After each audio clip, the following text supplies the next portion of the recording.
जय हिंद दोस्तों, आप सभी का स्वागत है नोवा क्लासेस में।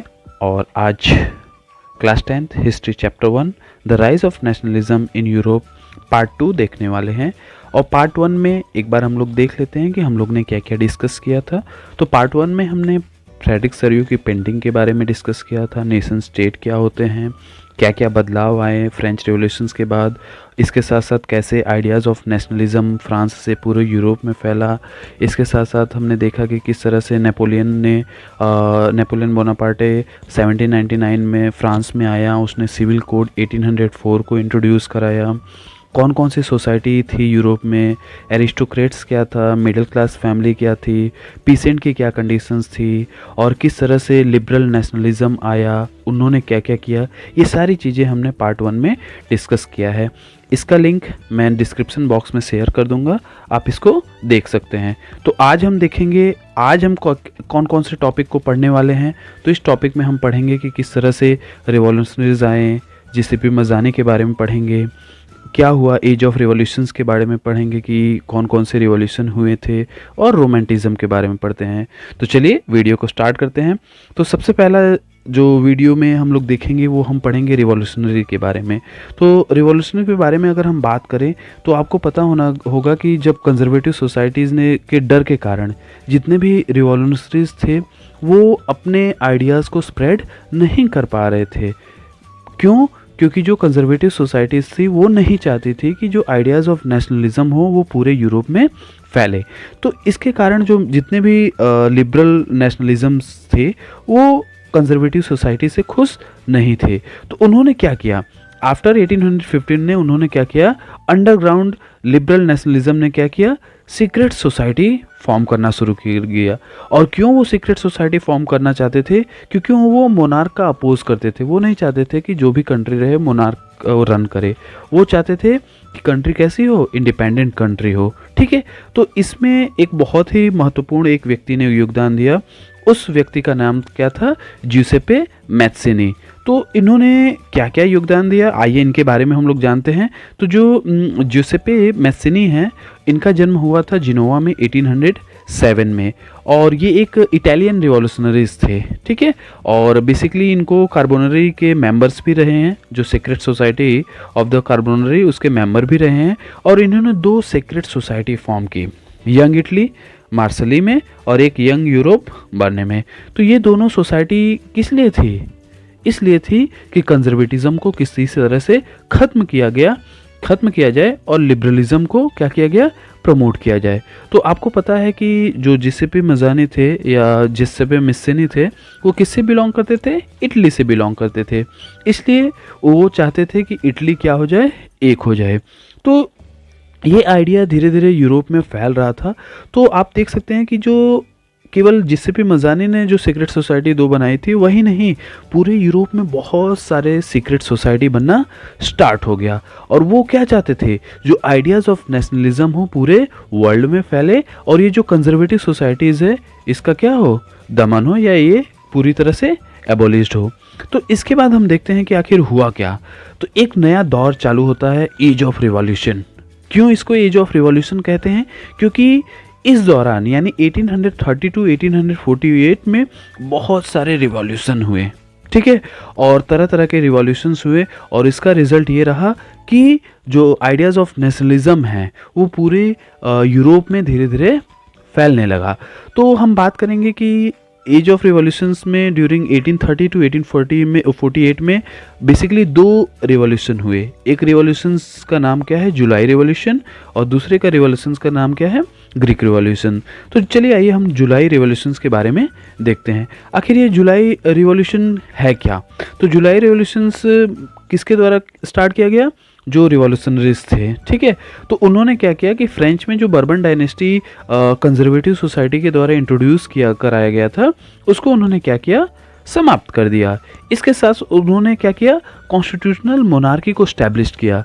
यानी मोनार्क तो रहेगा ही, लेकिन इसके साथ साथ किसके थ्रू चीज़ें रन करेंगी, कॉन्स्टिट्यूशन के साथ रन करेगी। और उन्होंने एक बहुत बड़ा बदलाव लाया, लुइस फिलिपी थे, उनको कॉन्स्टिट्यूशनल मोनार्क बनाया गया। ठीक है।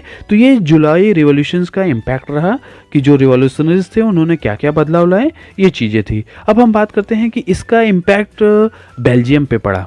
और आपको पता है कि जो जुलाई रिवॉल्यूशंस के कारण ही Belgium United Kingdom of Netherland से क्या हो गया, अलग हो गया। ठीक है। तो आप देख सकते हैं कि जुलाई रिवॉल्यूशंस में दो चीज़ें हुई, एक फ्रेंच में इसका असर पड़ा और एक असर बेल्जियम में पड़ा। बेल्जियम क्या हो गया, यूनाइटेड किंगडम ऑफ नीदरलैंड से अलग हो गया, एक इंडिपेंडेंट कंट्री बना। और फ्रांस में भी आपने देखा कि बहुत सारे बदलाव आए। ठीक है। और सेकंड देखते हैं ग्रीक रिवॉल्यूशन के बारे में। तो अगर ग्रीक रिवॉल्यूशंस के बारे में अगर हम देखें तो उस समय ग्रीक किसके अंडर कंट्रोल में था, ऑटोमन अम्पायर के कंट्रोल में था। कब से, 15th सेंचुरी से जो ग्रीक था वो किसके कंट्रोल में था, ऑटोमन अम्पायर के कंट्रोल में था। तो हुआ क्या कि जो ग्रीक था वो उतनी पावरफुल कंट्री नहीं थी, हालांकि वो लोग भी चाहते थे क्या, इंडिपेंडेंट कंट्री। ठीक है, वो भी आज़ादी को चाहते थे। तो धीरे धीरे लोगों के अंदर एक नेशनलिज्म फीलिंग क्रिएट हुई और उन्होंने 1821 में क्या किया, अपोज करना स्टार्ट कर दिया। जो कंजर्वेटिज्म था उनको क्या किया, अपोज करना स्टार्ट किया। और रिजल्ट में ये रहा कि जो ऑटोमन रूल्स थे उन्होंने क्या किया, उनको डोमिनेट कर दिया, उनको दबा दिया, क्योंकि वो उतने पावरफुल थे नहीं। कुछ समय बाद वेस्टर्न यूरोपियन कंट्री ने जितने भी हमारे कंजर्वेटिव सोसाइटीज़ थे या रिवोल्यूशनरीज थी उनके साथ मिल करके और जितने भी राइटर्स थे उन्होंने आइडियाज़ ऑफ नेशनलिज्म स्प्रेड किया। और इसका रिजल्ट ये रहा कि 1832 में द ट्रीटी ऑफ कॉन्स्टेंटिनोपल के थ्रू ग्रीक एक इंडिपेंडेंट नेशन बना। ये ट्रीटी ऑफ कॉन्स्टेंटिनोपल बहुत ही इम्पॉर्टेंट है और ये इसलिए इम्पॉर्टेंट है क्योंकि इसी के थ्रू ग्रीक एक इंडिपेंडेंट नेशन बना। ठीक है। तो ग्रीक किसके अंडर कंट्रोल में था पहले, ऑटोमन अम्पायर में। किन किन लोगों ने उनका साथ दिया, वेस्टर्न यूरोपियन कंट्री और इसके साथ साथ जितने भी राइटर्स थे, पोएट थे, ठीक है, पेंटर्स थे, उन लोगों ने भी काफ़ी सपोर्ट किया, किसका, ग्रीक का। ठीक है। और 1832 में ट्रीटी ऑफ कॉन्स्टेंटिनोपल के थ्रू ग्रीक एक इंडिपेंडेंट नेशन बना। और इसमें एक बहुत ही बड़ा एक योगदान रहा एक इंग्लिश पोएट का जिसका नाम क्या था, लॉर्ड बेरन ने, जिन्होंने एक फंड ऑर्गेनाइज कराया, किसके लिए, वॉर के लिए। और उन्होंने उस फंड से जो भी आइडियाज़ ऑफ नेशनलिज्म के स्प्रेडिंग में एक्सपेंस हुए थे उन्होंने उसी फंड के थ्रू उनको मैनेज किया। और उनकी जो डेथ है वो 1824 में हुए। तो ऑब्वियसली इन्होंने भी योगदान दिया किसमें, ग्रीक को एक इंडिपेंडेंट नेशन बनाने में। तो आगे बात करते हैं romantic imagination and national feeling. तो आपने देखा कि जो नेशनलिज्म की फीलिंग है वो केवल वार से, लड़ाई लड़ने से या अपने एरिया को कवर अप करने से ही नेशनलिज्म के आइडियाज़ डेवलप्ड नहीं हो रहे थे। उसमें एक बहुत ही महत्वपूर्ण योगदान क्या रहा, कल्चर का। ठीक है। तो कल्चर ने एक बहुत बड़ा योगदान दिया किसमें, एक नेशन स्टेट बनाने के लिए। तो आप देख सकते हैं कि जो भी आर्ट है, पोएट्री है, स्टोरीज़ है, म्यूज़िक है, ये सारी चीज़ें मदद करती थी किसमें, नेशनलिस्ट फीलिंग के लिए। ठीक है। तो अब हम बात करते हैं एक्चुअली रोमांटिज्म होता क्या है, a cultural movement to develop a particular form of national sentiments. National sentiments it means आप अपने नेशन के प्रति भावुक रहें, संवेदनशील रहें। तो ये चीज़ें क्या कहलाई, रोमांटिज्म कहलाई। ठीक है। और इसमें सबसे बड़ा किसका योगदान रहा, हमारे कल्चर का, हमारे ट्रेडिशंस का। कल्चर में बहुत सारी चीज़ें आ सकती हैं, डांस आ सकता है, लैंग्वेज आ सकता है, आपका पोएट्री आ सकती है। ठीक है। ये सारी चीज़ें किसमें, कल्चर में आ सकती हैं। ठीक है। और रोमांटिज्म के बारे में जानते हैं। तो रोमांटिज्म के बारे में जानने से पहले जोहान गॉटफ्राइड थे, एक जर्मन फिलोसफर्स थे, और उन्होंने एक बहुत बड़ी बात कही कि अगर किसी भी देश के बारे में जानना है, ठीक है, तो किसी भी अगर देश के बारे में जानना है तो आपको करना क्या होगा, राजा के पास नहीं जाना होगा, आप वहाँ के लोगों से मिलिए, वहाँ के कल्चर से मिलिए, वो आपको सारी चीज़ें बता देंगे। अर्थात मतलब कि अगर किसी भी देश के बारे में अगर आपको जानना है तो आपको उन लोगों से मिलना होगा, कॉमन पीपल से मिलना होगा जो आपको उस नेशन के बारे में बताएंगे। और उन्होंने कहा कि जो एक तरह से डांस है, कल्चर है, वो किसी भी नेशन की क्या है, एक आत्मा है। नेशन का क्या है, वो स्पिरिट है, ये किसने कहा था? जोहान गॉटफ्राइड ने कहा था, ठीक है। और ये कौन थे? एक जर्मन फिलोसफर्स थे। और हम बात करते हैं और अच्छे से पढ़ते हैं कि आखिर रोमांटिज़म क्या था, और इसकी एक छोटी सी स्टोरी है पोलैंड के लिए। तो पोलैंड पहले किसके एक अंडर कंट्रोल में था? रसिया के कंट्रोल में था, ठीक है। तो जो रसियन लैंग्वेज थी वो इम्पोज की जा रही थी हर जगह, चाहे वो स्कूल हो, चाहे वो कॉलेज हो, चाहे वो ऑफिस हो, वहाँ पे रसियन लैंग्वेज को क्या किया जा रहा था? इम्पोज किया जा रहा था। और पोलैंड में कौन सी लैंग्वेज बोली जा रही थी? पोलैंड में पोलिश लैंग्वेज बोली जा रही थी, ठीक है।